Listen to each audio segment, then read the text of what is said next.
Your Excellencies, heads of state of the East African Community,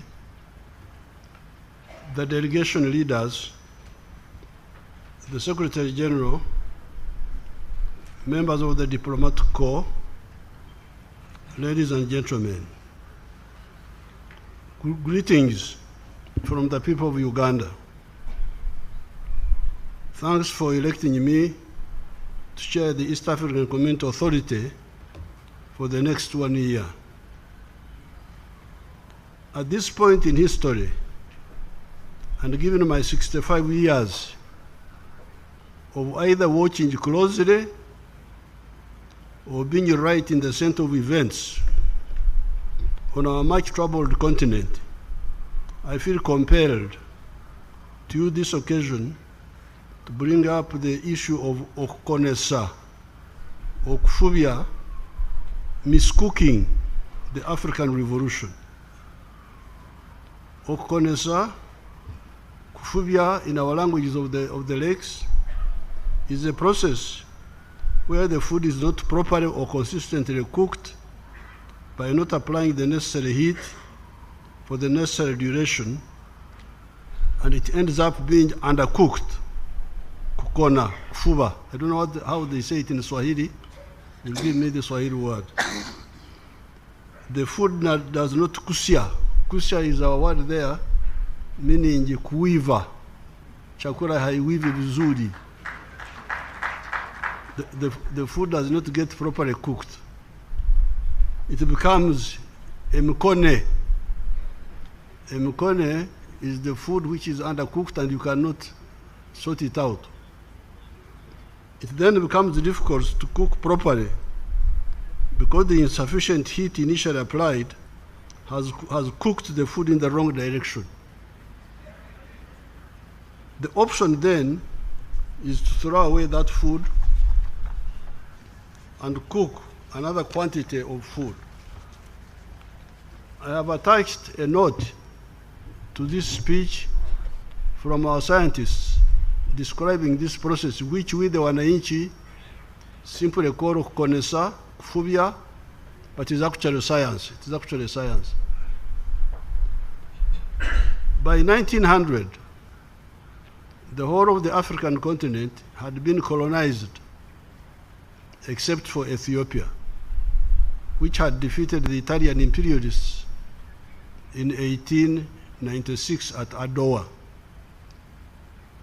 This was squarely the fault of the African chiefs and kings who had watched the slow encroachment of these European invaders right from the time when the Ottoman Turks captured Constantinople, Istanbul, in 1453, closing the overland route to Asia for Europe, pioneered by Marco Polo around the years 1271 to 1295. While the Europeans were rightly looking for an alternative route to the east by going around our massive continent, they became slave traders and colonialists when they discovered the weaknesses created by our kings. Our kings were oppressing the people, fighting one another instead of cooperating, failed to adopt new scientific knowledge, e.g. gunpowder. The Europeans invented gunpowder when our kings were here just running around with spears.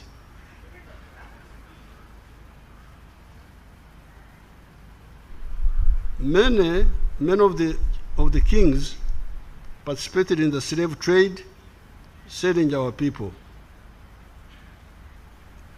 The Bible says the wages of sin is death. It says in the book of the Romans, chapter 6, verse 23. And somewhere else the Bible says, whatever a man sows, that's what he reaps. It says in the book of the Galatians, chapter 6, verse 7 to 8. By 1900, all those African kings were either dead or captured or had capitulated to subservience. They had squandered the time when they could have done the necessary changes to immunize us against domination. Ever since 1498, when Vasco da Gama passed by the East African coast, here in the Zanzibar, Mombasa, attacked Mombasa. Vasco da Gama actually attacked Mombasa and continued to India. It was a whole 402 years wasted. Those kings wasted 402 years. No scientific innovation, no unit among themselves, etc. They paid for their mistakes. Kabarega, our kings there in Uganda, Mwanga, Chetwayo, the one in South Africa, even here Mkwawa, I don't know whether he was captured or what. He tried to fight, etc. were either dead or captured. Unfortunately, the whole of Africa also paid for having slaves torn away from their country, freedom hijacked, resources stolen, etc. Africa, by 1900, was facing a catastrophe. Some of the people that were colonized in Latin America, North America, Australia, were exterminated, or only very few of them are still surviving, and their lands were taken over by other people. However, while the leadership of Africa has been problematic for centuries, the populations are tough, hardworking, and wealth creators for millennia. Unlike the American Indians or Aboriginal Australians, we died during the colonial aggression, but did not perish. Our cattle, goats, sheep, chicken, etc., that stay with us in our hearts, had long vaccinated us against the deadly zoonotic diseases between man and animals that had exterminated the other indigenous peoples. That gave opportunity for new and more potent forces to emerge and become the vanguard of the African resistance. Who were these who resisted? There were two clusters initially. The African-American Pan-Africanists in the persons of W.B. Du Bois, Marcus Garvey, Pademore, etc., and the African National Congress of South Africa that was founded in 1912. The Historical Commission now for the black race and the other colonized peoples was liberation against imperialists through the worldwide anti-colonial movement. In the case of Africa, the historical missions were liberation, ukombozi, uhuru, modernization, creation of prosperity, and provision of strategic security against all threats. How were we to achieve this?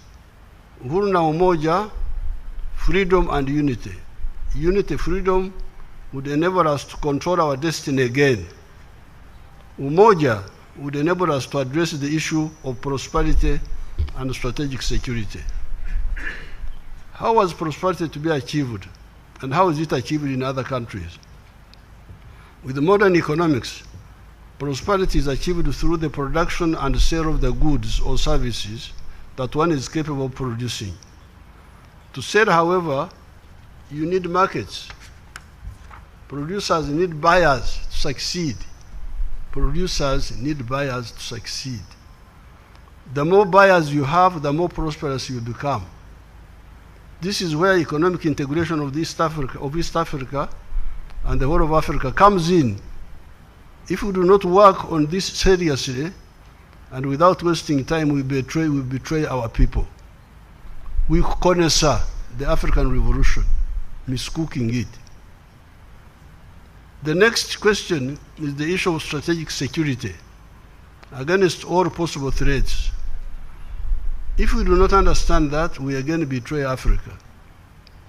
Strategic security can only come, in my view, from political integration.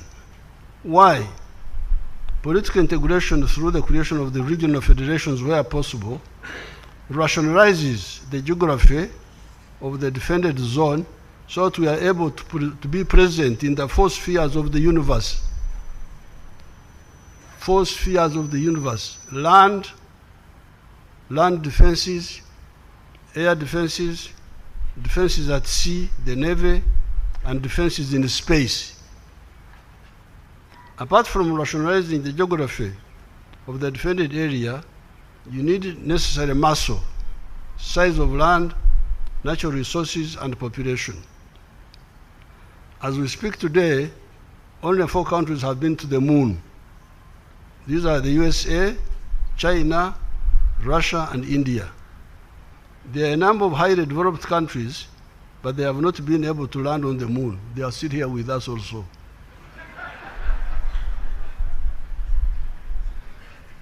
Is there something to size? In any case, there is no harm in having a big political unit through the political integration, where possible, to conclude this short statement, we need to answer the following questions. These are: if we do not create a big market, how do we intend to encourage and support the wealth creators in the respective countries? If we do not create a big and reliable market for our wealth creators, how do businesses expand to produce more products, create more jobs, and pay more taxes? The answer is, if we are not able, no, the other question is, if you are not able to operate in the 4 spheres, land, air, sea, and space, how do we hope to guarantee our strategic security? Somebody is on the moon looking at you, you don't see him, how do you protect yourself?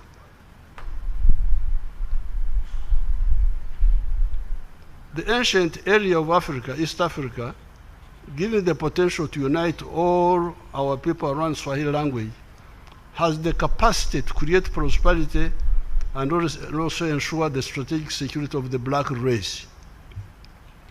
Historically speaking, if we use the dedication to the 4 historical missions, we discover that the patriots that fulfilled their mandate were Mwalimu Nyerere, Sheikh Aman Abed Karume, Sekou Toure, Nkrumah, and Modibo Keita. Of these efforts, it's only Tanzania that has sustained the success of economic and political integration. We must salute Tanzania. They are a shining example. Even the struggle for Uhuru liberation was not easy because we had collaborators.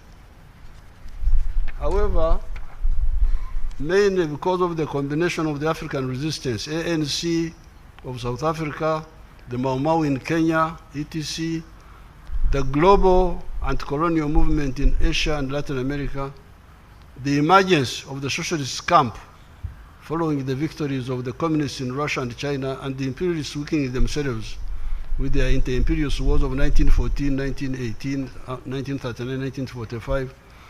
By 1963, a total of 36 countries had got independence in Africa. There was, however, another 20 or so where the imperialists were determined not to surrender. These were Mozambique, Zimbabwe, Angola, Namibia, etc. Some of the countries were on the road to independence, e.g. Kenya and Zambia, but not the others.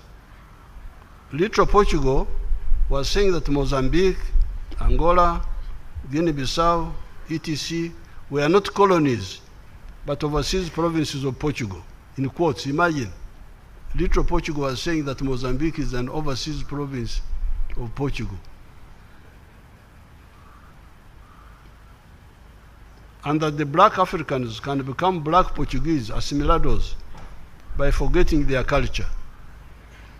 While at the OAU conference of 1963 in Addis Ababa, Africa had declared that the whole Africa must be free either by peace or by war, it was only a few countries led by Tanzania under the leadership of Mwalimu that really stood by the freedom fighters. Others were Zambia, Botswana, Guinea-Conakry, Algeria, Ghana under Nkrumah, and Egypt under Nasser. On account of the resistance movements, support of these Pan-Africanists, the socialist countries, and some democratic groups in the West, by 1994, the whole of Africa was free with the majority rule in South Africa. So by 1994, we had spent a whole century trying to liberate Africa from these invaders. And the last country to be free was South Africa in 1994. I'm glad to say that although the revolutionaries in Uganda arrived on the scene late, from 1989, we were able to give serious support to the ANC of South Africa and the PSC in the form of military training, logistics, educational opportunities, etc. Africa had therefore, as the century of shame for African continent, where the whole of it had been colonized and a half a millennium of plunder by the European and Arabs with the slave trade, come to an end, become free. Africa had become free. Uhuru, freedom had come. The question was, where is Umoja? Because you remember, it was Uhuru na Umoja. Uhuru came. Now the question was, where is Umoja? Umoja, for economic prosperity, through economic integration, in order to create big markets to support the efforts of the African wealth creators, and Umoja for political integration, where possible, to create strategic security for the black race on land, in the air, at sea, and in space. Yes, some of the efforts for economic integration have moved. I worked with Mzee Moi, Mzee Mwinyi, Mzee Mkapa to revive the East African community. You remember this community had broken up.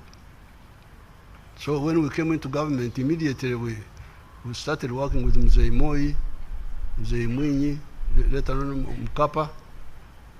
We brought it back, 1999. I salute Rwanda, Burundi, South Sudan, Somalia, and the Democratic Republic of Congo for joining the East African community. Let us fully implement the charter of the East African community and the roadmap, as His Excellency Mr. President Ruto was reporting. How about COMESA and the CFTA, the Continental Free Trade Area? Some actors seem to treat this integration as optional. In my view, I have always heard that it is mandatory to unite or risk perpetual marginalization. How about political integration? In the case of East Africa, we the Pan-Africanists have never relented. Ever since the student days in the 1960s, we have been struggling for that integration, supporting our elder Pan-Africanists, Mwalimu Nyerere, Abeid Karume, Kenneth Kaunda, Arap Moi, etc. With Mzee Kibaki, Mzee Mkapa, President Kagame, President Nkurunziza, we called for the fast tracking of the federation in the year 2014. However, on account of the awkwardness of the African Revolution, seeing what is happening in much of Africa, instead of Uhuru na Umoja, in many countries, in many areas, we have got Uhuru na Uhasama. Is it Uhasama? Uhasama is correct. Discord. Discord. Yeah. Mnaona Kiswahili changu? Msinichezee.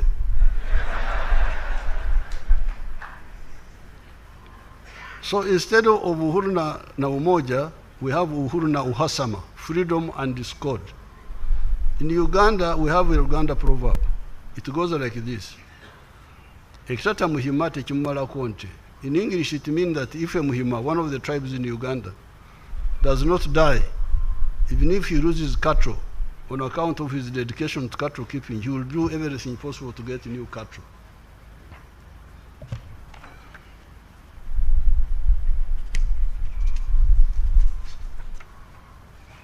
Africa is still there. Although we have lost opportunities, but we can catch up.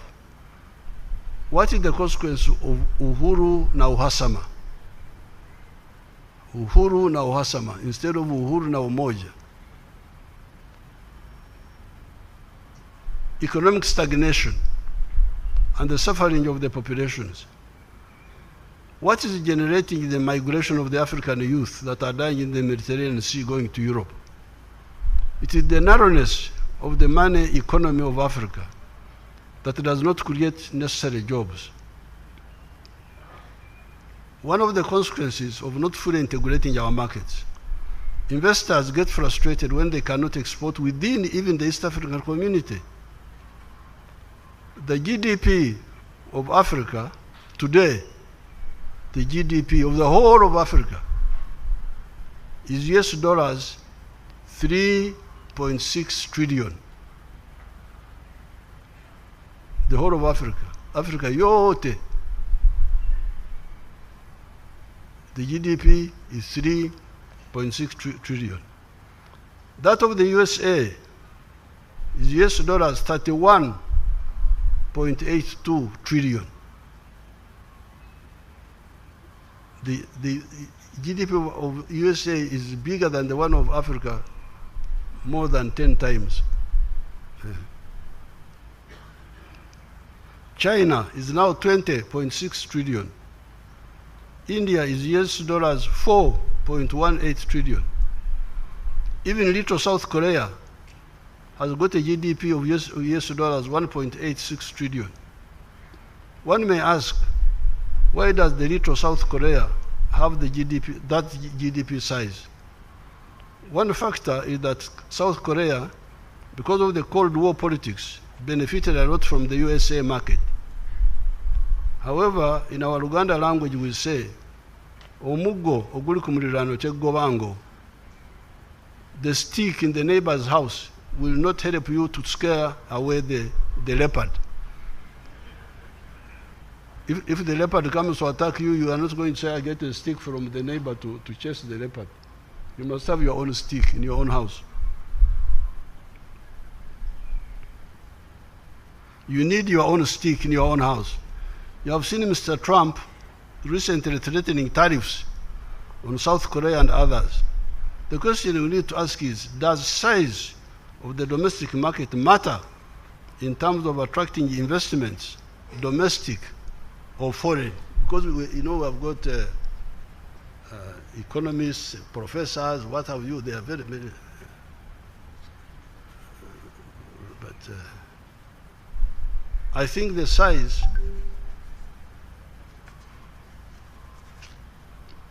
of the market matters. The size of your market matters. Why?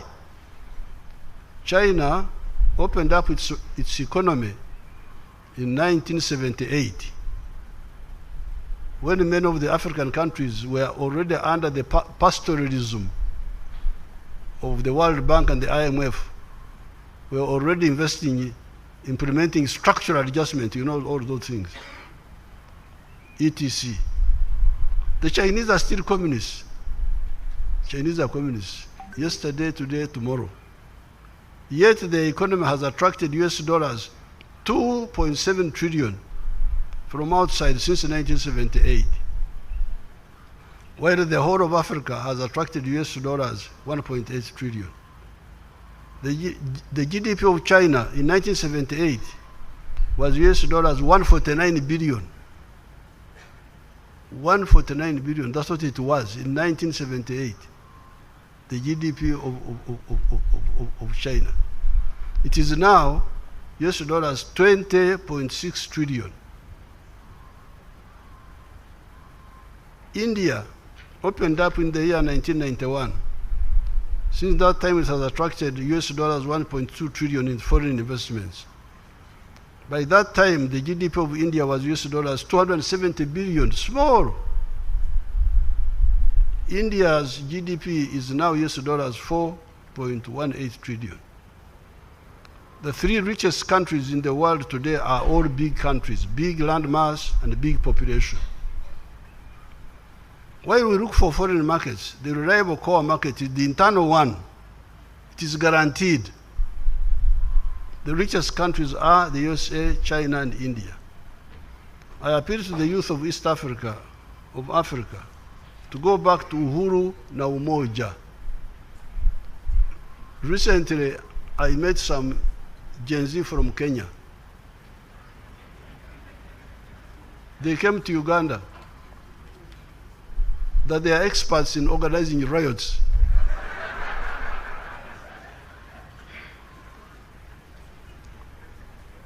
And they had come to Uganda to give technical support.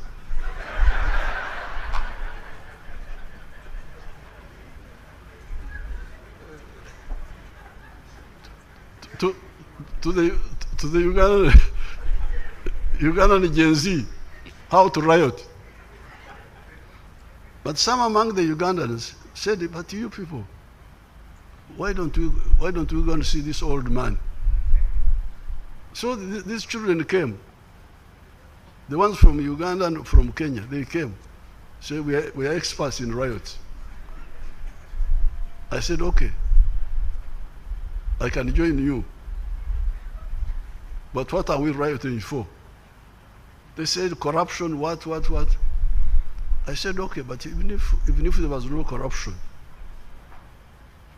if you don't address the issues of structure, if you have got a small market, even if there is no corruption, how will the economy expand? So I said, why don't you go and talk about East African issues? So I told His Excellency, I am here with your Gen Z. So the children, I gave them some transport and they went back.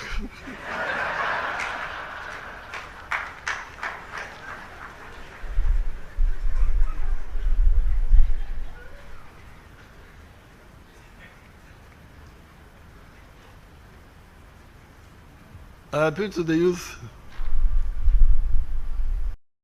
youth of East Africa to go back to Uhuru na Umoja.